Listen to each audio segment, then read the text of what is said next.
Nagsisimula ang anime sa ating babaeng bida, si Rin Nakura, ay dumating sa Kobon Private High School sa unang pagkakataon. Sabik na mahanap ang drama club ngunit medyo naliligaw, napansin niya ang isang batang lalaki sa malapit at agad itong tinanong kung saan matatagpuan ang club room. Ipinakilala ng batang lalaki ang kanyang sarili bilang Eiji Kitahama, na, sa kasiya siyang sorpresa ni Rin, ay nagsabing siya ang presidente ng drama club. Nag-aalok siya na dalhin siya doon ng walang pag-aalinlangan. Pagdating sa club room, ipinakilala ni Eiji si Rin sa kanyang mga superior, kasama ang aktwal na presidente ng drama club, si Mookuni Nakayama. Naiwang tulala si Rin, na pagtantong nagsinungaling si Eiji tungkol sa pagiging presidente. Isinasantabi ito, hinikayat ni Suguto Iwata, ang kanang kamay ng presidente, si Rin na magbigay ng maliit na pagpapakita ng kanyang kakayahan sa pag-arte. Sa tulong ni Mookuni, isinagawa niya muli ang isang eksena mula kina Romeo at Juliet, na iniwang lubos na humanga si Suguto at ang iba pang miyembro ng club. Si Mookuni, na namangha sa kanyang talento, ay agad na hiniling kay Rin na sumali sa club, sa paniniwalang ang kanyang presensya ay mahalaga sa tagumpay nito. Walang pag-aalinlangan, tinanggap ni Rin, na labis na ikinagulat ni Eiji. Sa lumalabas, si Eiji ay hindi isang artista. Ang kanyang papel sa drama club ay ang pamamahala ng mga props sa entablado. Nakaramdam ng inggit sa mabilis na pagtanggap ni Rin, hiniling niya sa kanya na gayahin ang mga batang babae na may iba't ibang personalidad. Ang kanyang tunay na pagganyak ay isang pagnanais na makaranas ng isang harem ng mga karakter. Si Rin ay gumaganap kasama, na nagpatibay ng iba't ibang mga persona na may ganoong husay at pagiging totoo, kaya't si Eiji ay nagsimulang magtaka kung siya ay umaarte. Kinabukasan, habang gumagawa ng props, malakas na binanggit ni Eiji na nagugutom siya. Inalok siya ni Rin ng ilan sa kanyang pagkain, ngunit ginagawa ito habang kumikilos na parang tsundere. Si Eiji, naiinis, gusto niyang pumili ng ibang katauhan. Bilang tugon, inilabas niya ang isang pares ng mga tainga at paa ng pusa. Iniabot ito kay Rin at hinihiling sa kanya na kumilos na parang isang otako na babae. Kahit nahihiya siya, pumayag siya. Makalipas ang ilang sandali, sinubukan ni Eiji na kunan siya ng litrato, ngunit napagtanto niyang nawala ang kanyang telepono. Humingi siya ng tulong kay Rin, at habang sumasang-ayon siya, ginawa niya iyon habang kumikilos na parang walang malasakit na babae, na iniwan si Eiji na parehong bigo at naiintriga. Dahil dito, hiniling ni Eiji kay Rin na kumilos bilang isang taong mas tunay na nag-aalala at handang tumulong. Nakikinig si Rin sa kanya at bumalik sa kanyang Alexander Girl na katauhan, na tumutulong sa kanya na mahanap ang kanyang telepono sa isang simpleng tawag. Nang gabing iyon, nagtitipon ang mga miyembro ng drama club sa club room para magkwento ng horror story. Kinatatakutan ng kwento sina Eiji at Suguto, ngunit si Rin ang pinakanatakot sa lahat. Takot na takot siya kaya hiniling niya kay Eiji na bantayan siya habang nagpapalit siya ng damit. Hindi mapigilan ni Eiji na matuwa, dahil si Rin ay umaarte na parang Alexander Girl muli, isang bagay na kanyang hinahangaan. Para matulungan siyang kumalma pagkatapos ng nakakaligalig na kwento, kumatok si Eiji ng malakas sa pinto kung saan nagpapalit si Rin. Kinabukasan, ipinakita ni Eiji kay Rin ang wallpaper sa kanyang telepono, larawan ng mukha ng presidente ng drama club. Napangiti siya sa larawan, at pagkakita nito, gusto agad ni Eiji na kunan siya ng litrato, umaasang siya ang magiging bagong wallpaper niya. Sa kasamaang palad, ang larawang kinunan niya ay hindi nagbibigay ng hustisya sa kanya, kaya sinubukan niyang muli. Ngunit minsan pa, ito ay lumalabas na hindi maganda. Frustrated, humingi siya ng tulong kay Mookuni. Nakangiti si Mookuni at ginawa ang parehong mukha tulad ng sa wallpaper na larawan ni Eiji.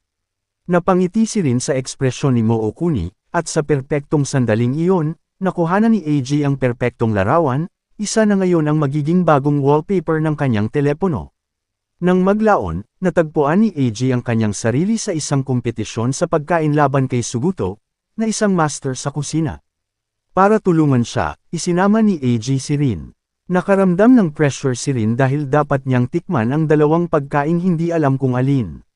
Nag-iiwan ito sa kanya sa isang dilema kapag nakita niyang mas gusto niya ang pangalawang ulam kaysa sa una. Pagkatapos ng ilang pag-aalinlangan, pinili niya ang pangalawang ulam bilang panalo, nagulat lamang nang ito ay naging ulam ni Eiji, na nakakuha sa kanya ng 1 puntos. Sa kasamaang palad, nakatanggap na ng puntos si Suguto mula kay Mookuni, kaya nauwi sa isang tie ang kompetisyon. Kinabukasan, dumating si Rin sa paaralan na may ganap na pagbabagong anyo, isang bagong hairstyle at damit.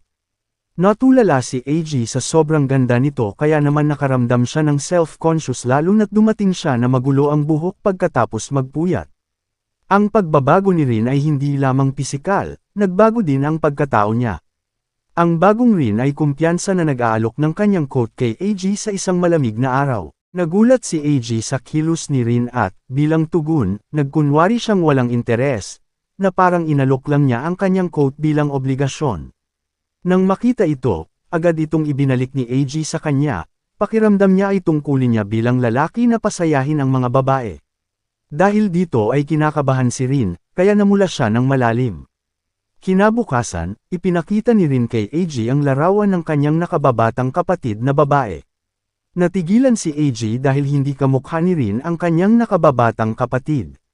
Sa kabilang banda, ang makita ang larawan ay naisin ni Eiji na magkaroon siya ng sariling kapatid na babae. Bilang tugon, si Rin ay hindi nag-atubiling magpanggap bilang kanyang nakababatang kapatid na babae. Ang kanyang pagganap ay napakakumbinsi, gayunpaman, na mas gusto ni Eiji na siya ang gumanap bilang kanyang nakatatandang kapatid na babae sa halip. Nang sumang-ayon si Rin sa papel na ito, hindi nag-aksaya ng oras si Eiji sa panunukso sa kanya. Sa paniniwalang ito ang dapat niyang bayaran para sa pagpapanggap bilang kanyang nakatatandang kapatid na babae. Nang maglaon, pagkatapos ng isang dula kung saan kahangahangang gumaganap si Rin habang nanunood si Eiji, nagbahagi ang dalawa ng isang nakakatawang sandali na magkasama. Napagdesisyonan ni Eiji na bilhan si Rin ng ilang matamis bilang pabuya sa kanyang mahusay na pag-arte.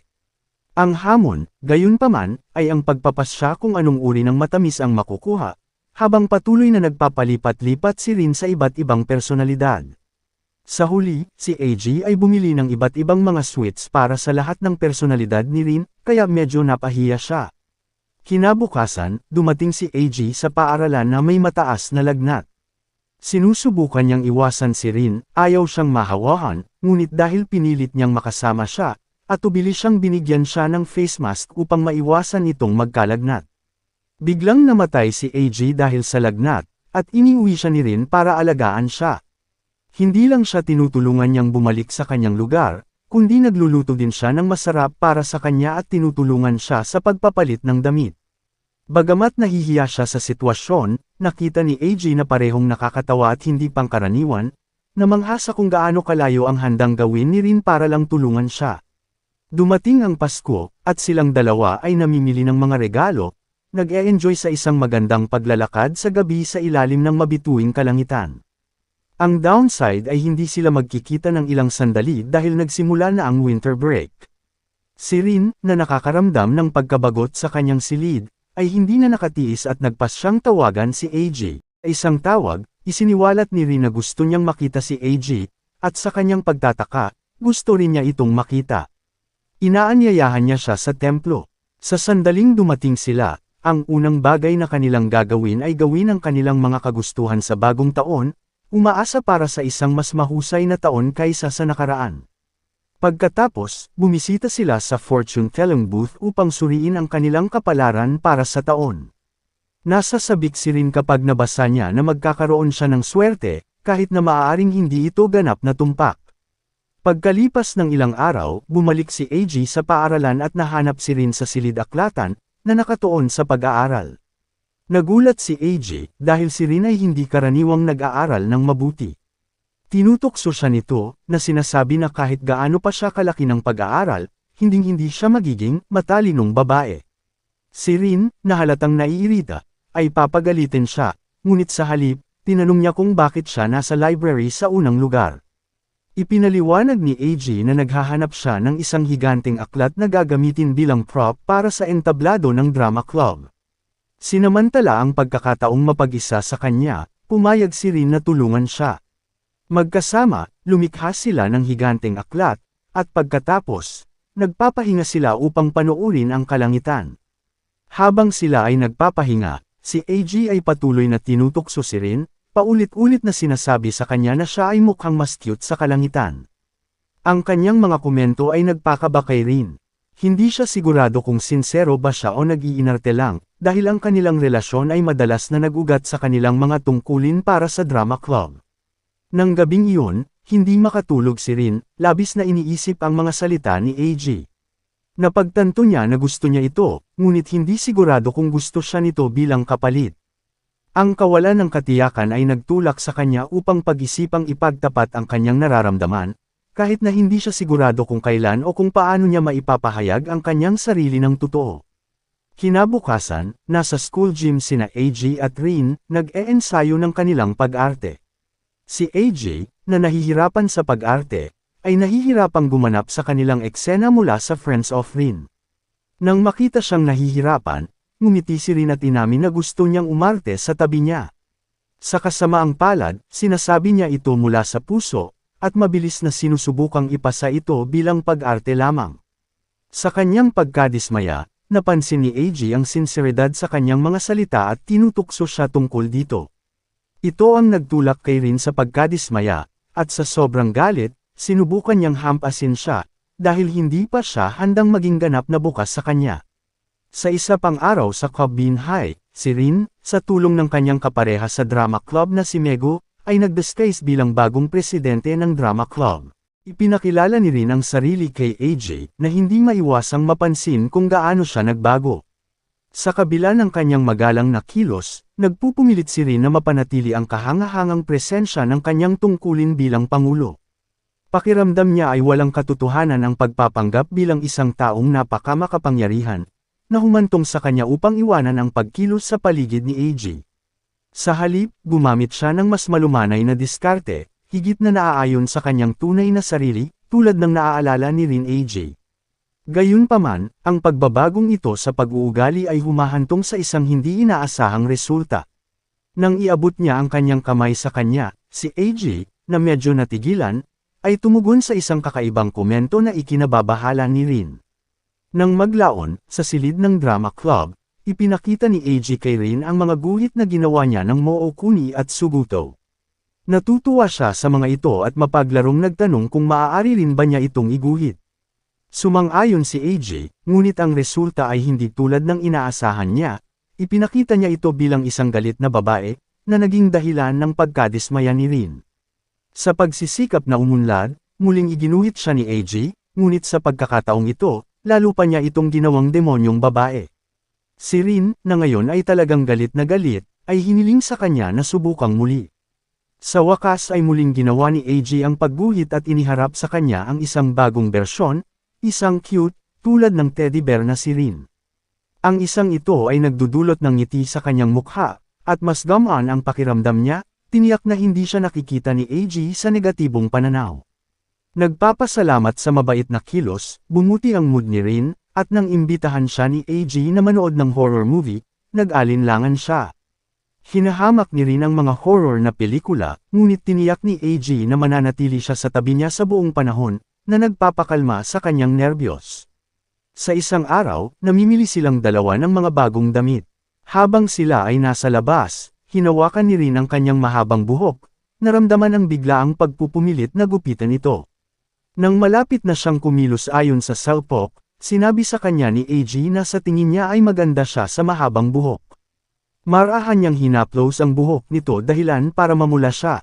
Nagpasya siyang huwag itong putulin, masaya na gusto ito ni AJ sa paraang ito. At, sa totoo lang, gusto niya rin ito. Sa isa pang araw, habang ang mga miyembro ng drama club ay abala sa pag-eensayo sa gym, lumabas si Rin para asarin si AJ. Nahanap niya ang photo album ng paaralan at tinatawanan ang mga larawan ni AJ noong bata pa siya. Mapaglarong nanliligaw, lumapit ito sa kanya, dahilan para matarante siya. Sa kanyang kaba, hindi sinasadyang martilyo ni AJ ang kanyang daliri, kaya lalo siyang natawa. Sa sandaling iyon, pumasok ang presidente ng club, na nagudyok kay Rin at AJ na mag-agawan upang magtago, ayaw nilang mahuli na nagpapabeya habang ang iba ay nagsasanay. Pagkatapos, pumunta sila sa opisina ng nurse dahil kailangang gamutin ni AJ ang sugat sa kanyang daliri. Habang naroon, maingat na sinuri ni Rin ang uniforme ng middle school ni AJ. Tinanong niya kung sinunod niya ang sikat na tradisyon ng pagbibigay ng pangalawang butones ng kanyang uniforme sa isang taong interesado siya. Sumagot siya na hindi niya ginawa, ngunit naniniwala siyang hindi pa huli ang lahat para gawin iyon. Lumapit si AG sa kanyang uniforme sa middle school, maingat na tinanggal ang pangalawang butones at ibinigay kay Rin. Nagulat siya, ngunit pakiramdam niya ay ginawa niya ito dahil sa obligasyon. Hinihiling niya sa kanya na gawin ito muli.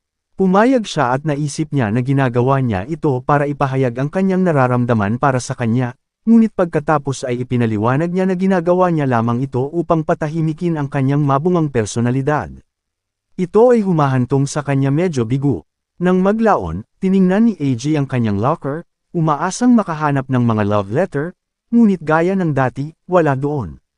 Na-curious si Rin kung bakit siya umaasa ng love letter. Kaya walang choice si AG kundi ipaliwanag na ang pinakamalaking pangarap niya ay magkaroon ng malaking harem ng mga babae na umiidolo sa kanya at ipinaglalaban ang kanyang pag-ibig. Pagkatapos marinig ito, si Rin ay nakakuha ng isang ideya. Kinabukasan, sa unang pagkakataon, nakahanap si AG ng ilang mga love letter, at bagamat sa una ay nakaramdam siya ng saya, nadismaya siyang malaman na isinulat ni Rin ang mga ito. Ang magandang bagay ay isinulat ni Rin ang mga liham na ito habang gumaganap bilang kanyang iba't ibang personalidad, na lubos na nakakaakit kay AG hanggang sa puntong sabik na siyang tumugon sa bawat isa sa kanila.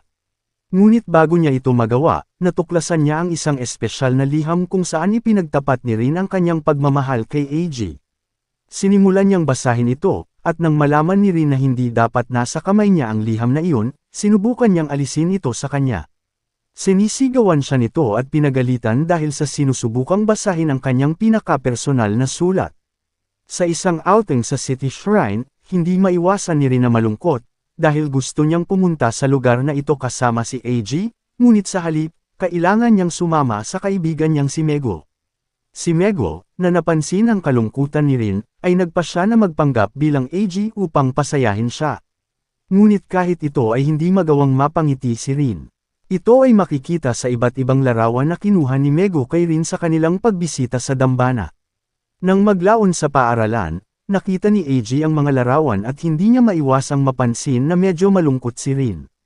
Dahil dito, tinanong niya siya kung bakit siya mukhang hindi masaya sa mga larawan, at siya ay naiwang tulala, dahil ayaw niyang aminin na dahil iyon sa kanya. Pagkatapos, sa pagsasanay ng drama club, nagbabahagi ang dalawa ng ilang masasayang sandali.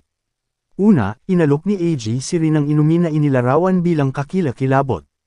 Nagulat si Rin, tila nasiyahan si Rin sa inumin sa una, ngunit sa lalong madaling panahon ay ipinahayag niya na talagang nasumpungan niya ito. Pagkatapos nito, naglalaro sila ng mga romantikong linya sa isa't isa para makita kung gaano sila kagaling mag-improvise. Sinasabi ni AG ang ilang matapang na parirala tulad ng, "I like you and I love you." Ang mga linyang ito ay halatang nabigla kay Rin, na naging dahilan upang masira ang karakter niya at mawala ang romantikong improv game. Kinabukasan, nasugatan ng ating bidang lalaki ang kanyang braso habang naglalaro ng sports at pumunta sa infirmary. Sa kasamaang palad, wala ang nurse. Gayunpaman, ang kanyang tapat at kusang kaibigan na si Rin ay, kaya hindi siya nag-atubiling pangalagaan ang kanyang pinsala. Matapos magbihis bilang isang nurse, maingat niyang ginamo ang sugat sa kanyang bisig. Mas gamaan ang pakiramdam niya pagkatapos, bagamat ipinaalam niya sa kanya na hindi lang ang pinsala sa kanyang braso ang mayroon siya.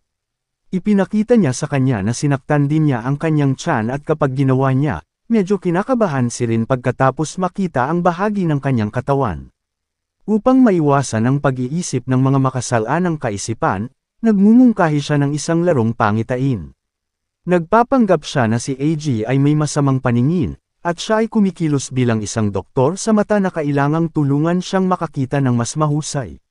Pareho silang masaya sa larong ito habang si AG ay tumatawa sa sitwasyon at kay Rin, at hindi niya maiwasang matawa din, hindi alam kung paano sila napunta sa kakaibang sitwasyon. Makalipas ang ilang araw, habang pauwi ang dalawa sa gitna ng malakas na bagyo, hindi mapigilan ni AG na mag-isip kung natatakot si Rin sa kulog. Bagamat parang hindi siya natatakot sa kulog, ngunit kapag may tumama sa malapit, labis siyang natakot, kumikilos na parang isang batang babae. Dahil dito, ayaw ni AJ na umuwi ng mag-isa si Rin, kaya niyaya niya itong manatili sa kanyang bahay hanggang sa lumipas ang bagyo. Minsan sa bahay ni AJ, pinahiram niya si Rin ng mga damit, at nang maisuot na niya ito, hindi niya maiwasang matuwa, hindi lang dahil nasa bahay niya ito, kundi pati na rin ang suot nitong damit, na nagpaparamdam sa kanya na girlfriend niya ito. Pagkatapos nito, pumasok siya sa silid ni AJ at mas naging masaya. Ngunit ang kagalakang ito ay hindi nagtatagal, dahil ipinaalam sa kanya ni AJ na kakauwi lang ng kanyang ina mula sa trabaho. Pinuno nito si Rin ng takot, ngunit hindi ito naging hadlang sa kanyang formal na pagpapakilala sa ina ni AJ. Pagkatapos, sabay-sabay silang tatlo sa hapunan, at pagkatapos ng hapunan, inihatid ni AJ si Rin pauwi. Habang nasa daan, binanggit ni AJ na masaya siya na nagkaroon ng napakasayang oras kasama ang mga taong pinakamamahal niya sa mundo. Nang hindi nag-iisip, sinabi ni AJ kay Rin na umaasa siyang babalik ito sa kanyang bahay sa lalong madaling panahon. Napagtanto kung ano ang sinabi niya, nagsimula siyang namula, at nang mapansin ni Rin, tinutokso siya nito, at hindi pa niya ito nakitang namula noon. Sa isang bagong araw sa academy, sa wakas ay nakilala ni AJ ang nakababatang kapatid na babae ni Rin, si Ayaka. Mabait ang pakikitungo niya sa kanya, at comfortable ang pakiramdam niya sa mainit na pakikitungo sa bata. Pagdating ni Rin, hindi nagdalawang isip si Ayaka na sabihin ang pinakamalaking sikreto ni Rin. Siya minsan ay nagiging tamad. Nang marinig ito, pinakiusapan ni AJ si Rin na kumilos na parang isang tamad na babae. At kahit na sa una ay tila naiinis siya sa kanyang kahilingan, pumayag din siya. Kaya, nagsimulang kumilos si Rin na parang isang tamad na babae at nananatili sa karakter sa buong panahon, na lubos na humahanga kay AJ, dahil hindi pa niya nakita si Rin na kumilos ng ganoon kakamited. Pagkalipas ng ilang araw, kailangang linisin ng ating mga bida ang silid ng drama club, dahil isang kinakailangang gawain ito bago nila ma-enjoy ang kanilang bakasyon sa tag-init. Matapos linisin ang silid, nag-enjoy ang mga bida sa kanilang pahinga sa pamamagitan ng pagpunta sa iba't ibang lugar. Una, dumalo sila sa isang festival kasama ang kanilang grupo ng drama club. Humiwalay ang ating mga bida sa grupo dahil gusto ni Rin na mapag-isa at mag-enjoy ng one-on-one time kasama si AJ. Pagkatapos maglaro ng ilang laro at kumain ng cotton candy, naisip ni AJ na oras na para muling sumali sa grupo. Buti na lang at nadaanan sila ng ibang members. Ngunit dahil gusto pa rin ni Rin na mapag-isa kasama si AJ, pinilit niya itong takip sa mukha para hindi siya makilala. Samantala, tinatakpan niya ang sariling mukha ng cotton candy. Sa ganitong paraan, may pagpapatuloy ng dalawa ang pag-e-enjoy sa pagdiriwang ng mag-isa. Sa ibang araw, patuloy na nag-e-enjoy ang mga bida sa kanilang bakasyon. Sa pagkakataong ito ay pupunta sila sa city pool, kung saan kailangan nilang alagaan si Ayaka at ang kanyang kaibigan na nagngangalang Mo. Hindi kinaya ni AJ ang simpleng gawaing ito dahil masyadong malakas ang kagustuhan niyang tumalon sa pool at maglaro na parang bata. Kaya hindi siya nagdalawang isip na gamitin si Rin bilang tagwan para hindi siya mahanap ni na Ayaka at Mo. Lumapit ang maliliit na babae kay Rin upang magtanong tungkol sa kinaroroonan ni AJ. Si Rin na gustong tulungan si AJ ay nagsisinungaling sa kanila. Na may seryosong mukha, sinabi ni Rin sa kanila na nawasak si AJ sa tubig. Nang marinig ito, ang mga batang babae ay ganap na natakot at umalis ng walang ibang salita. Pagkatapos noon, sa wakas ay nakahinga na ng maluwag si AJ dahil hindi na siya hahanapin pa ng mga babae. Siyempre, pinasalamatan niya si Rin sa malaking tulong nito, at para maging maganda ang pakiramdam niya, pinuri niya ang swimsuit nito, kaya namula si Rin. Makalipas ang ilang linggo, binisita ni Rin ang bahay ng kanyang lolo't lola sa kanayunan.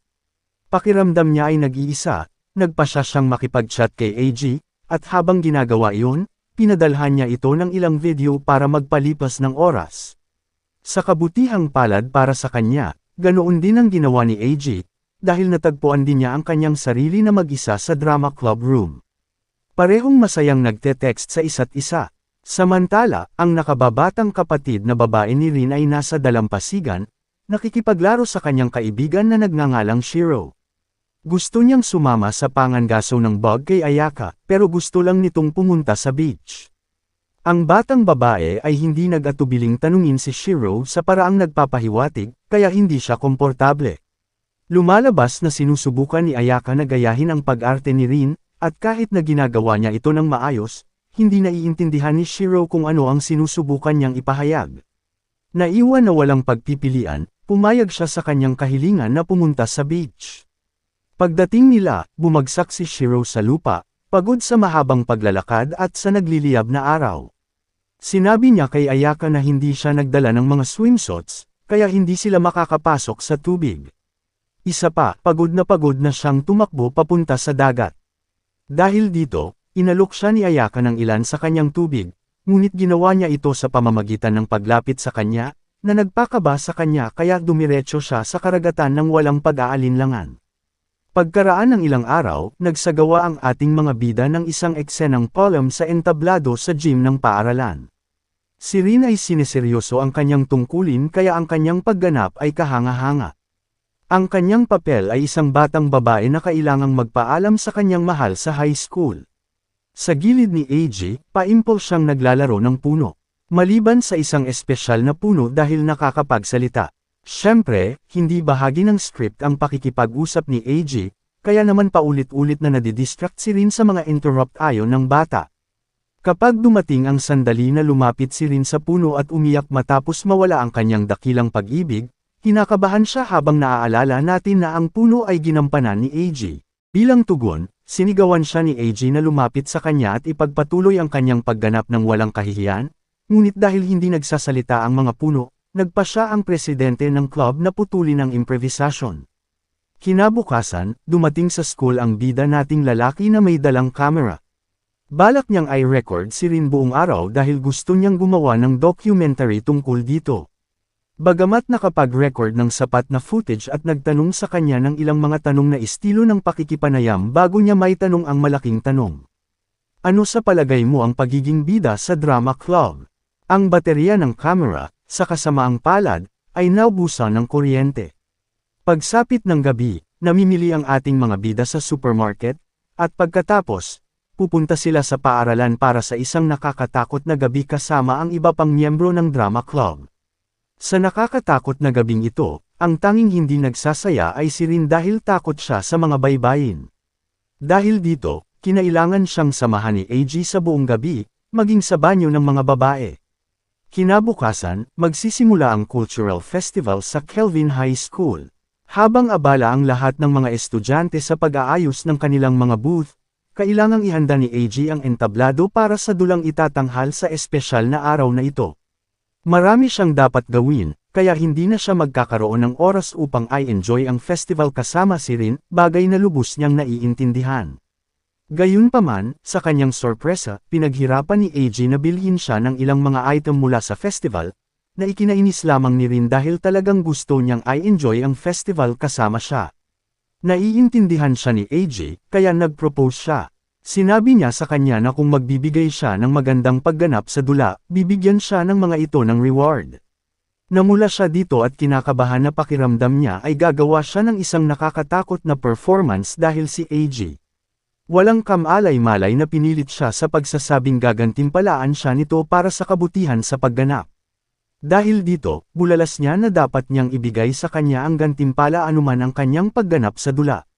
Sumang-ayon siya, ngunit sa lalong madaling panahon ay nagsisi, na ipinahayag niya na gusto niyang ang kanyang gantimpala ay isang date sa pagitan nilang dalawa.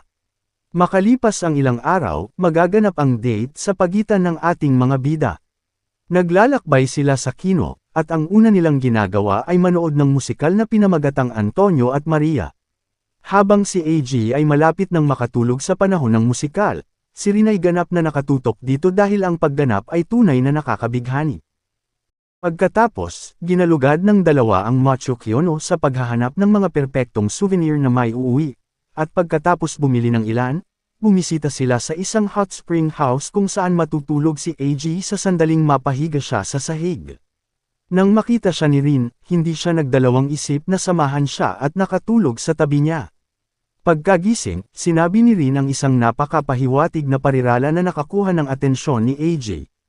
Ang sabi niya, gusto kong gugulin ko ang natitirang bahagi ng aking buhay ng ganito kasama ka.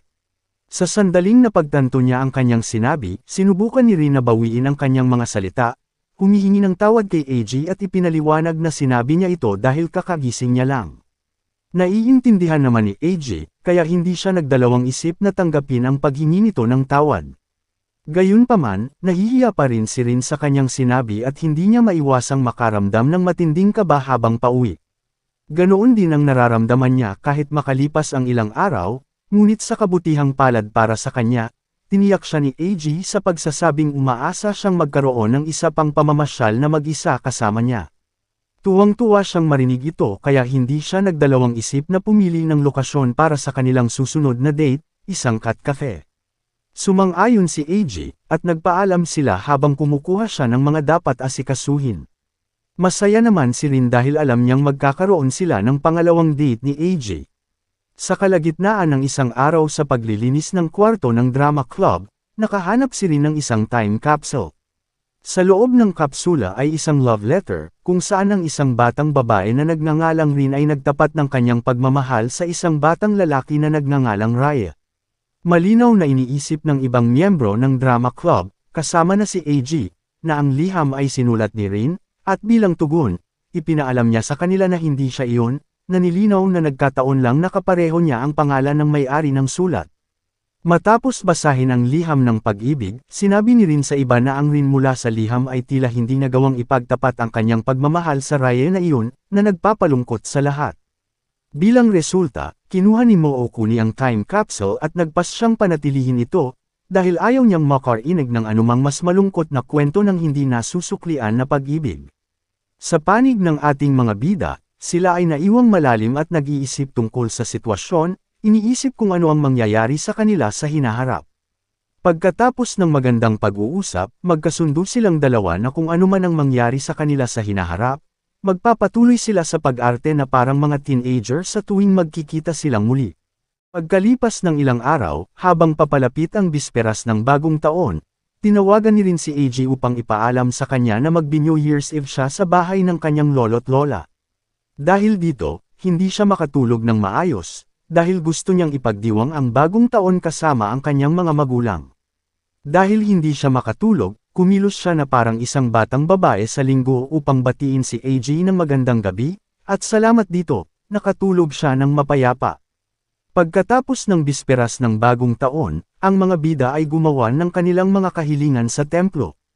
Habang nais ni AJ na magkaroon ng mga bagong karanasan sa kaunting oras na natitira sa high school bago siya makapagtapos, nais ni Rin na magkaroon ng bisa ang kanyang jeta. Apektado ang hiling ni AJ sa dalaga dahil ayaw niyang mawalay muli kay AJ. Sa kabilang banda, ang hiling ni Rin ay nagpapasaya kay AJ, na lubos na nakakainis sa kawawang babae. Sa isang bagong araw sa high school, nagulat si AJ nang malaman niyang sa wakas ay makakapag-arte na siya sa isang dula. Ang downside ay kailangan niyang gumanap bilang isang namamatay na prinsipe, dahil ang dula na gaganap ay walang iba kundi si Snow White, ngunit may ilang karagdagang pagbabago, habang si AJ ay gaganap bilang prinsipe, si Rin ay gaganap bilang Princess Snow White. Kinakabahan silang dalawa, dahil may moment sa play na kailangan nilang maghalikan. Bilang isang resulta, ang mga pangunahing tauhan ay labis na kinakabahan, at ito ay nakakaapekto kay AJ ng labis na literal na kinuha niya ang kanyang papel bilang isang namamatay na prinsipe. Ganoon pa man, sa araw ng dula, ang ating mga bida ay nasa sabik na magtanghal na lubusang nakakalimutan ang eksenang halikan. Nang magsimula na ang dula, naging maayos ang lahat hanggang sa dumating ang pinakahihintay na kiss scene. Dahan-daang lumapit si Rin kay AJ, nakaramdam ng sobrang kaba sa kanyang gagawin. Hinahalikan niya ito, ngunit biglang namatay ang lahat ng ilaw dahil tumulong si Mego, ang kaibigan ni Rin, na matiyak na hindi makikita ng audience ang halik. Halatang naramdaman ni AJ ang mga labi ni Rin, at iyon ang dahilan kung bakit ipinagpatuloy niya ang kanyang papel, kahit na mas kinakabahan siya dahil hindi niya akalaing hahalikan talaga siya ni Rin. Nang matapos ang dula, sinubukan ni AJ na kausapin si Rin tungkol sa nangyari, ngunit nagkunwari siyang walang nangyari. Dahil dito, naglalaro si AJ at pareho silang nagsimulang umarte. Inulit nila ang sandali noong una silang nagkita, kung saan tinanong siya nito kung saan ang drama club room at nagpanggap siya bilang presidente ng club. Gaya ng inaasahan, hindi nila napigilan ang kanilang tawa ng matagal, dahil sa muling paggawa ng eksenang ito ay naging masaya silang dalawa. Kinabukasan, ginanap ang seremonya ng pagtatapos para sa mga mag-aaral sa huling taon, kasama sina Eiji, Suguto, at Mookuni. Habang ang unang dalawa ay nagsasaya sa paggawa ng mga nakakatawang mukha upang maiwasan ang pag-iyak, dahil alam nilang huling araw na nilang magkasama, hindi mapigilan ni Mookuni na maluha, sa kabila ng pagsisikap na magmukhang matigas sa labas. Pagkatapos ng seremonya, hinahanap ng lalaking bida si Rin, at nang matagpuan niya ito, naging masaya itong makita siya. Hindi niya maiwasang mapansin ang lungkot sa mukha ni Rin, kahit gaano pa ito kalamag at walang emosyon na babae. Nang sabihin niya sa kanya na napansin niya ang kanyang kalungkutan, nagsimula itong umiyak at sinabing mamimiss niya ito ng husto. Bilang tugon, sinabi sa kanya ni AJ na maaari silang magkita paminsan-minsan dahil inaakala niyang wala siyang klase sa hapon. Kinumpirma niya ang kanyang palagay, at pagkatapos nito, hindi siya nag-atubiling anyayahan siya sa kanyang bahay ng hapon ding iyon, gayon din tuwing hapon na maaari silang magkita. Ang unang hapon na opisyal na inimbitahan ni AJ si Rin sa kanyang bahay ay noong siya ay nagtapos ng high school. Ipinakilala ng batang lalaki ang babae sa kanyang ina, at habang maayos ang lahat, kinabahan si Rin kaya hindi niya maiwasang magsabi ng maraming kalokohan. Kabilang sa mga bagay na iyon, hindi sinasadyang isiniwalat ni Rin sa ina ni AJ na itinakda niyang tuparin ang pinakadakilang hiling ng bata, ang magkaroon ng harem at nakamit niya ito sa pamamagitan ng pag-arte sa iba't ibang personalidad. Nang marinig ito ng ina, siya ay naiwang naguguluhan at hindi makapagsalita. Pagkatapos nito, pumasok si Rin sa silid ni AJ, kung saan hindi niya maiwasang mapansin na marami siyang nakasulat na notebook. Tinanong niya siya kung ano ang plano niyang gawin sa kanila, kung saan siya ay tumugon na plano niyang itapon ang mga ito, hindi lamang dahil wala silang silbi, kundi dahil pinilit siya ng kanyang ina. Hindi ito problema, ngunit naging isa ito nang makakita si Rin ng drawing na ginawa ni AJ kung saan ginawa niyang muli ang paglalakbay sa Kyoto na kinuha nilang dalawa. Nalungkot siya nang malaman na balak ng bata na itapon ang sining na ito, ngunit mas lalo siyang nalungkot nang sabihin nito sa kanya na plano rin niyang itapon ang kanyang uniforme sa high school. Dahil dito, nagsimulang magtalo ang mga bida at naging napakalakas ng kanilang pagtatalo kaya narinig sila ng ina ni AJ. Ang problema ay narinig niya ang isang medyo kakaibang parirala na nagpaisip sa kanya ng isang bagay na hindi nararapat, at dahil dito, hindi siya nang ahas na pumasok sa silid. Maya-maya, isinantibi ng mga bida ang kanilang argumento at nagsimulang mag-aksaya ng oras sa paggawa ng mga gawaing pambata tulad ng paglalaro ng luad o paggawa ng origami. Habang nag-aaksaya ng oras sa mga aktibidad na ito, napagtanto ni Rin na sila ay kumikilos na parang mga bata at sinabi niya kay AJ na gusto niyang kumilos ng mas mature. Iminumungkahi ng batang lalaki na maging mas mature sila, at ang pinakamagandang aktibidad na may isip niya upang ipakita ang maturity ay sa pamamagitan ng pagyakap sa kanya. Nang iunat ng bata ang kanyang mga braso, kinabahan si Rin kaya tumaas ng husto ang kanyang temperatura. Kinabukasan, nagpa siya si AJ na kumilos na parang teenager sa loob ng isang araw. Ang unang bagay na ginagawa niya ay ang pagpapakita upang makilala si Rin na suot ang kanyang uniforme sa high school. Pagkatapos nito, mayroon silang mga masasayang sandali kung saan kumikilos si AJ na parang isang kumpletong bata, kahit college na siya. Halatang nag-e-enjoy si Rin dahil mahal niya ang nakababatang AJ. Sa kalagitnaan ng kanilang pamamasyal, bigla nilang nabangga ang nakababatang kapatid na babae ni Rin. Ang maliit na kapatid na babae ay nagsimulang bumahin, na nagpapahiwatig na siya ay magkakasakit. Upang maiwasan ito, binigyan siya ni AJ ng isang pares ng guwantes at pagkatapos nito, kumilos siya na parang bata sa harap ng batang babae upang pasayahin siya at pangitiin. Pagkatapos nito, naging masaya si Rin dahil sa kabila ng pag-arte ni AJ na parang bata, alam niya na parang nasa hustong gulang na ito sa mahihirap na sitwasyong tulad nito. Sa pag-uwi, hiniling ni Rin sa kanyang kapatid na ipahiram sa kanya ang guwantes na ibinigay sa kanya ni AJ, na tinanggihan ni Ayaka dahil regalo ito mula kay AJ para lang sa kanya. Sa ibang araw, hiniling ni AJ kay Rin na tulungan siyang pumili ng mga damit na magmumukhang mas mature sa kanya. Pumayag siya at hindi nag-atubiling magpakita ng mas maaga kaysa sa inaasahan sa labas ng tindahan ng damit, bagaman sa kanyang pagtataka, hinihintay na siya ni AJ. Dahil dito, pareho nilang napagtanto na sabik na silang makita ang isa't isa kaya naman pareho silang dumating ng mas maaga kaysa sa inaasahan. Isinantabi iyon, kapag oras na para bumili ng mga damit, sinubukan ni AJ ang 12 ng mga kombinasyon at sa malaking tulong ni Rin, nakahanap siya ng mga damit na magmukhang mature sa kanya. Gayunpaman, sa kabila nito, bumili si AJ ng medyo marangya na kamisete na hindi tumutugma sa mature na estilo na gusto niyang ipalabas sa iba, at halatang ikinagagalit nito si Rin dahil pakiramdam niya ay walang kabuluhan ang kanyang tulong. Maya-maya, bumisita ang mga bida sa isang cat cafe. Dito, si AJ ay mabilis na napapaligiran ng lahat ng pusa sa lugar, habang si Rin ay nakakausap ng isang partikular na pusa dahil ito ay ngiyaw tuwing nagsasalita siya. Dahil dito, naging mahilig si Rin sa pasang ito, kaya naiinggit si AJ sa kanya. Dahil dito, nagpasya siyang guluhin ang kapayapaan ni Rin sa pamamagitan ng pagdadala sa kanya ng dosenang mapaglarong pusa na nakapaligid sa kanya kanina.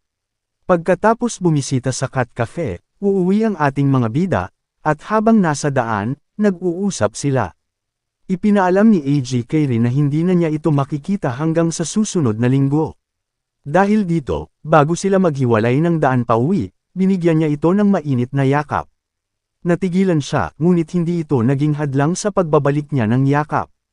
Nang sumunod na linggo, dumating si AJ na nag-aalalang sasabihin kay Rin ang isang bagay na napakahalaga. Sinabi niya sa kanya na may nag-imbite sa kanya na lumabas, ngunit dahil hindi siya handa, tinanggihan niya ito. Ang problema sa lahat ng ito ay ang sama ng loob niya sa pagtanggi sa dalaga dahil nagsimula itong umiyak nang hindi mapigilan sa harap niya. Sa harap nito, si Rin ay naiwang walang imik at simpleng sinabi kay AJ na hindi niya alam kung ano ang sasabihin dahil wala siyang ideya kung paano siya papayuhan. Kabalintunaan, sapat na para kay AJ ang mga salita ni Rin, dahil mapupunta siya sa lugar ni Rin kung sakaling mangyari sa kanya ang nangyari sa kanya.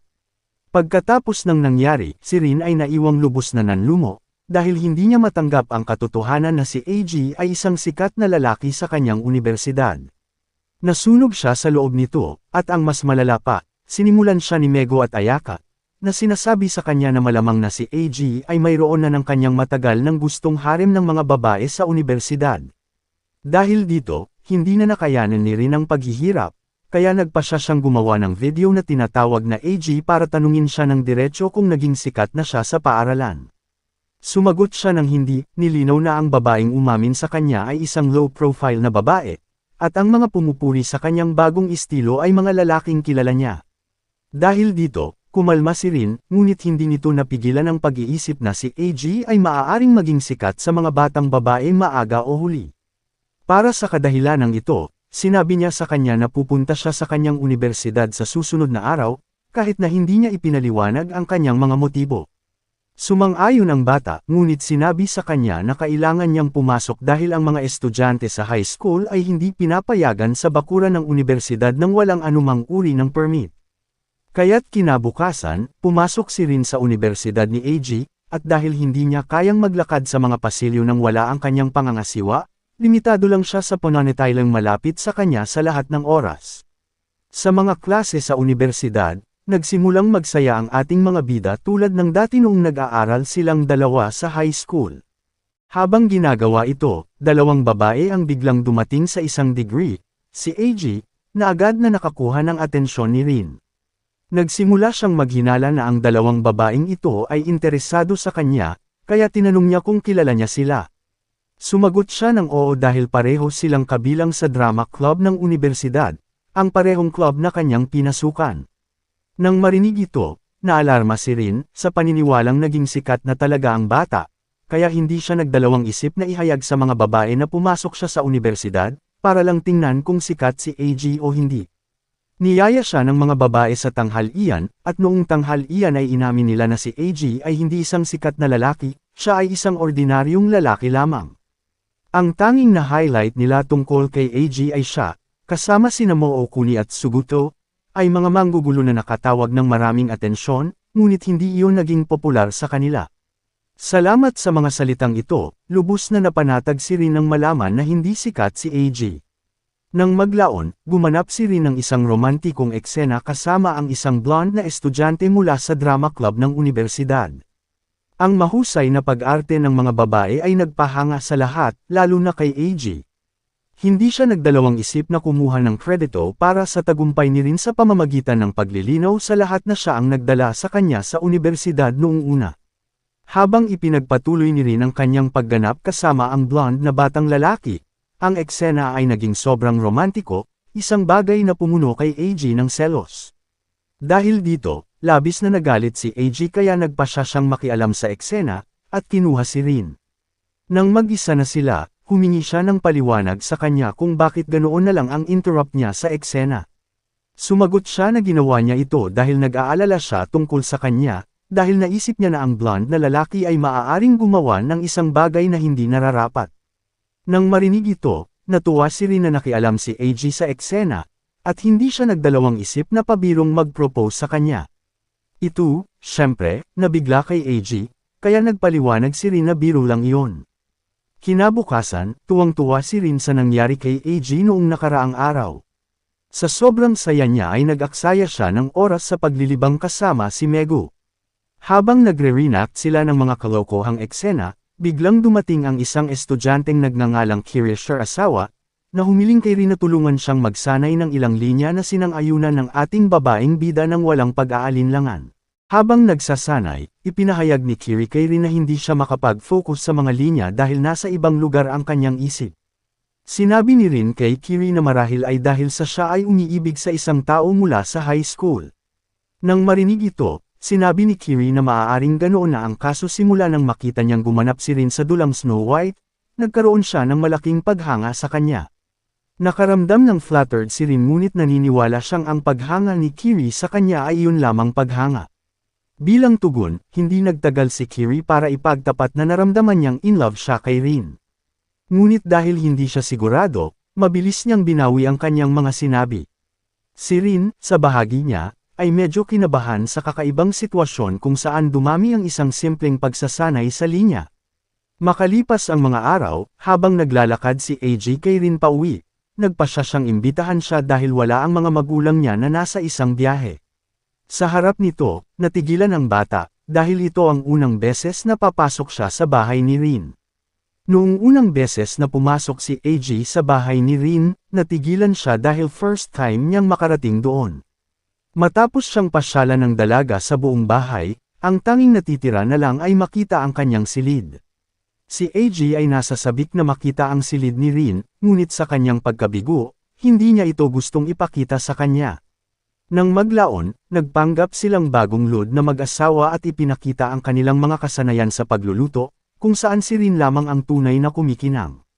Si AG ay labis na humanga sa mga kakayahan ni Rin na agad niyang hiniling sa kanya na turuan siya kung paano magluto. Sumasang-ayon siya ngunit ipinakita ang kanyang sarili bilang isang mapanuksong guro, na labis na nagpakaba kay AG.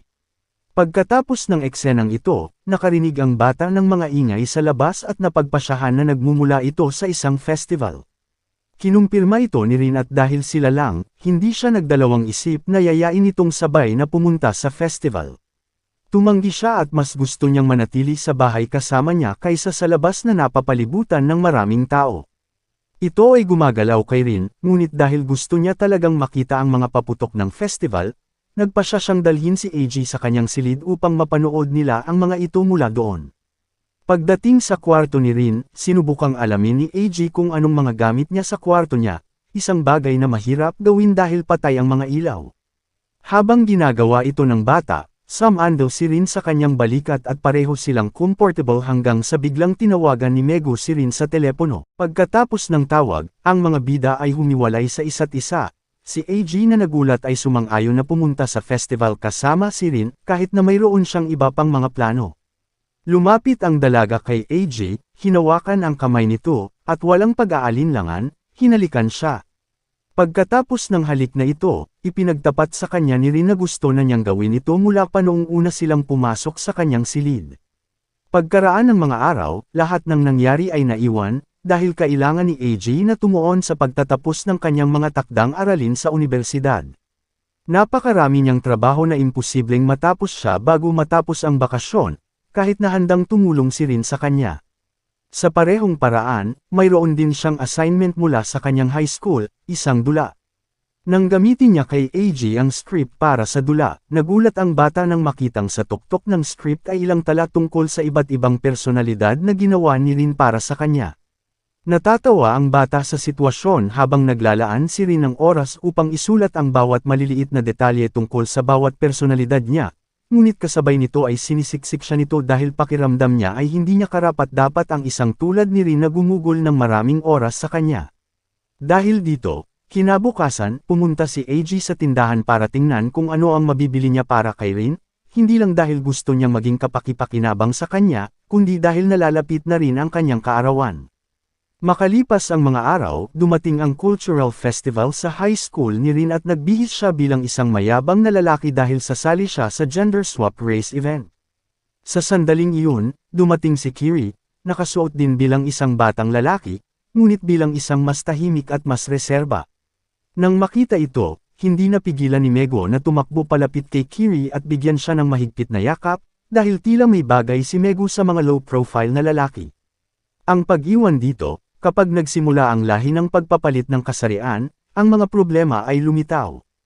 Una, bumibiyahe si Rin sa sandaling magsimula ang karera, dahil ito ang unang beses niyang magsuot ng mataas na takong. Mabilis niyang inalis ang mga ito at ipinagpatuloy ang karera, at sa kabutihang palad, naabutan niya ang iba pang mga kakompetensya. Nang turn na ni Kiri, nagsimula siyang tumakbo ng clumsily at mabagal, hanggang sa tuluyang bumagsak sa lupa at nahimatay. Dahil dito, nagmamadali si Rin na tulungan siya, kahit na nagulat siya nang sabihin sa kanya ni Kiri na lahat ito ay isang gawa upang patunayan na karapat-dapat siyang mapabilang sa drama club. Sa una, masaya si Rin, ngunit pagkatapos ay pinagsisisihan niya ang pagtitiwala kay Kiri, dahil gusto niya talagang manalo sa lahi ng pagpapalit ng kasarian. Pagkaraan ng mga araw, dumating ang kaarawan ni Rin at binigyan siya ni AG ng isang pulseres. Ang red along ito ay nagpahanga kay Rin at hindi siya nag-atubiling ipakita ang kanyang kaligayahan sa bata. Sa kasamaang palad, ang kaligayahang ito ay hindi nagtatagal dahil biglang sinabi sa kanya ni AG na hindi niya kayang bigyan siya ng kahit ano pa kaysa sa bracelet dahil nag-iipon siya para makabili ng regalo para sa isang espesyal na babae. Iniisip ni Rin na ang babaeng ito ay mula sa universidad ni AG na nagpapalungkot sa kanya at nagpaluha. Dahil dito, labis ang sama ng loob ni Rin kay AG, at kahit na sinasabi niyang ayos na siya, iba ang nakikita sa kanyang mukha. Dahil dito, kinailangang ipaliwanag ni AG sa kanya na noong sinabi niyang nag-iipon siya ng pera para sa isang espesyal na babae, sinadya niya ito, dahil walang ibang babae sa buhay niya maliban sa kanya. Naaaliw si Rin sa mga sinabi nito, ngunit bakas pa rin sa mukha nito ang displeasure sa panandaliang lungkot na ipinadama sa kanya ni AG. Sa isang bagong araw, ibinunyag ni AG kay Rin na nakuha niya ang kanyang lisensya sa pagmamaneho, at ngayong mayroon na siyang sasakyan, hindi siya nag-atubiling maging tsuper nito. Matapos ang mahabang biyahe, kung saan nakatulog si Rin dahil sa haba ng biyahe, sa wakas ay nakarating din ang dalawa sa isang marangyang tindahan. Dito, nagsimulang subukan ni Rin ang mga damit at gustong isama si AG sa aktibidad. Hinihiling niya sa kanya na pumili ng damit para sa kanya. Hindi siya nag-atubiling pumili ng uniforme ng paaralan, at nang isuot niya ito, mas nagulat ito kay AG nang magsimulang kumilos si Rin tulad ng Sundeer character na ginamit niya upang ilarawan.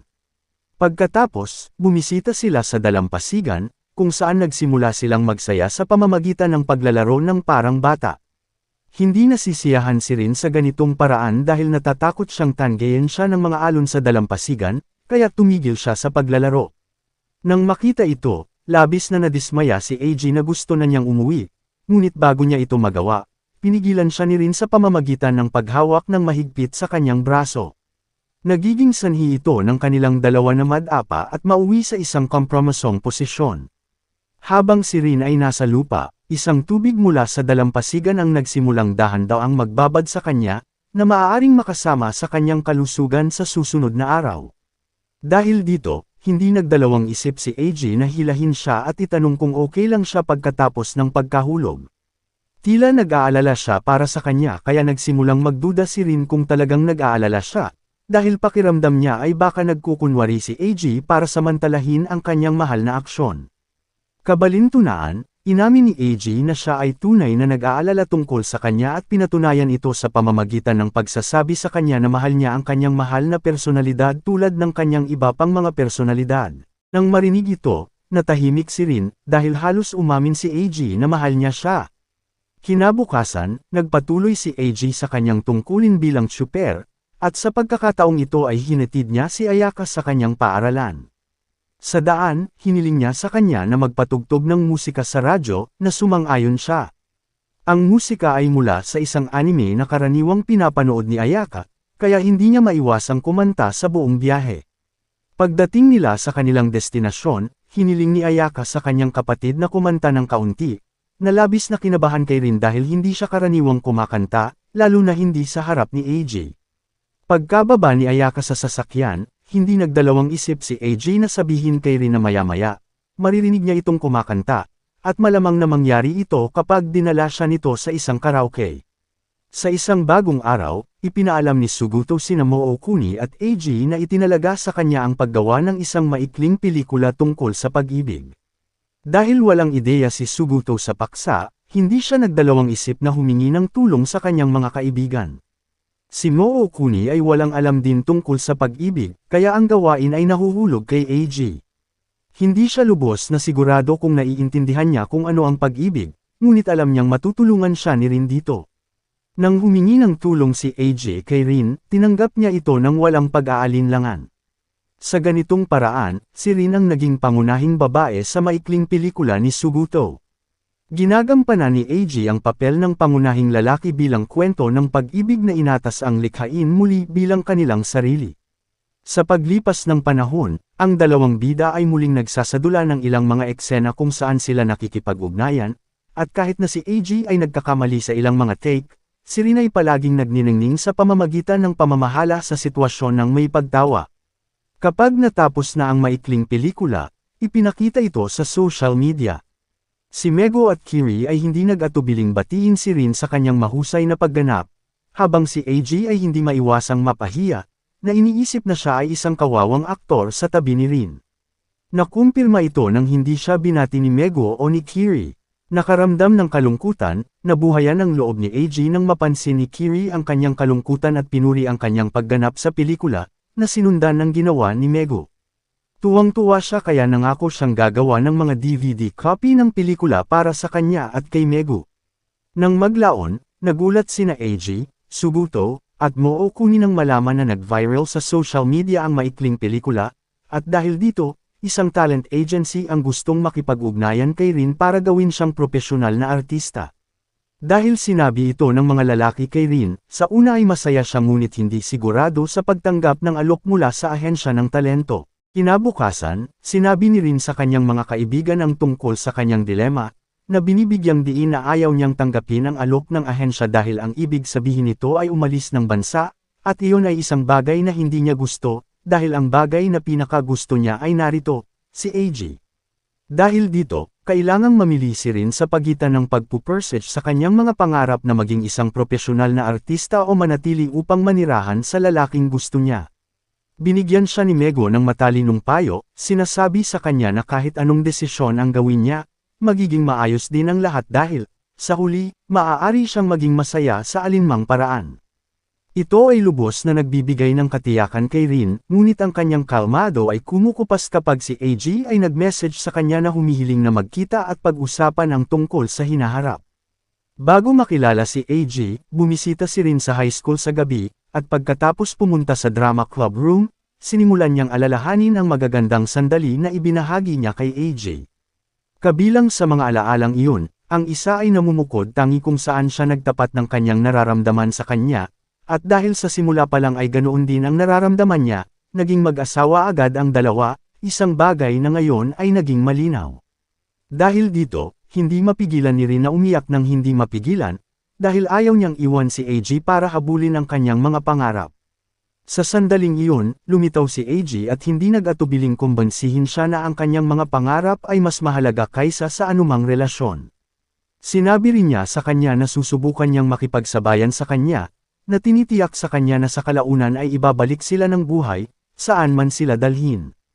Naaaliw si Rin sa mga nakakapanatag na salita ni AJ, At pagkatapos nito, kumilos ang dalawa na parang isang magandang mag-asawa, nag-e-enjoy at nagbabahagi ng matamis na romantikong sandali na may mapusok na halik.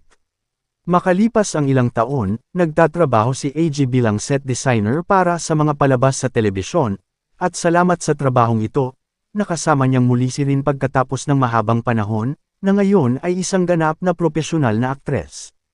Masaya ang dalawa sa muling pagsasama, at ngayong muli silang pinagtagpo ng buhay matapos na pareho nilang makamit ang kanilang mga pangarap, hindi na nila babalikan ang kanilang relasyon. Hindi nag-atubiling mag-propose si AJ kay Rin, at bagamat labis siyang nagulat sa biglaang proposal na tinanggap niya. Kabalintunaan, ang kasal ay nagaganap sa Calban High School Drama Club Room, kasama ang lahat ng mga kaibigan na ginawa nila sa club na naruroon at masaya na masaksihan ang magandang sandali na ito.